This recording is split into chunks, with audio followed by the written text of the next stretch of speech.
Our goal is your satisfaction. Let us show you the way.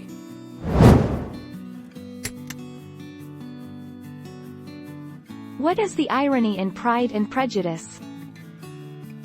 An instance of situational irony in Pride and Prejudice is the famous line, "She is tolerable, but not handsome enough to tempt me." By this phrase, proud Mr. Darcy is meant to express how a woman like Elizabeth, who is not of a high social status as he is, has no chance in ever tempting him to fall in love with her.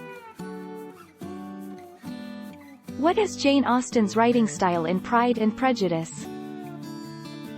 Jane Austen's writing style is a mix of neoclassicism and romanticism. Austen created a transition into romanticism which encourages passion and imagination in writing instead of a strict and stale writing style. It is very emotional and follows a flowing, not structured form. How is the first line of Pride and Prejudice ironic?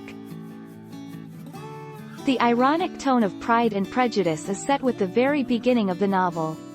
Its first sentence, "It is a truth universally acknowledged that a single man in possession of a good fortune must be in want of a wife," foreshadows the humorous tone of the novel.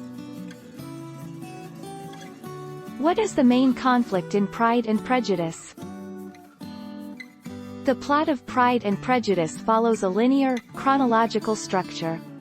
Elizabeth Bennet is the protagonist, and the major conflict revolves around her struggle to find a compatible husband despite the obstacles presented by both social conventions and her own lack of self-awareness. What does Jane Austen believe in Pride and Prejudice?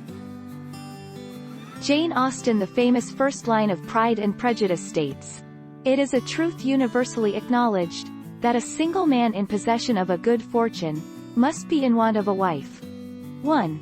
The novel explores what women need to get good marriages, and a good reputation is one of those requirements. What aesthetic is Pride and Prejudice?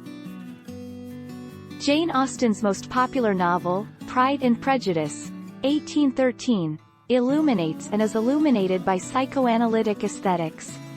When Austen dramatizes unconscious Oedipal, sibling rivalries, irony acts as a type of aesthetic ambiguity, e. What does Elizabeth Bennet want out of life?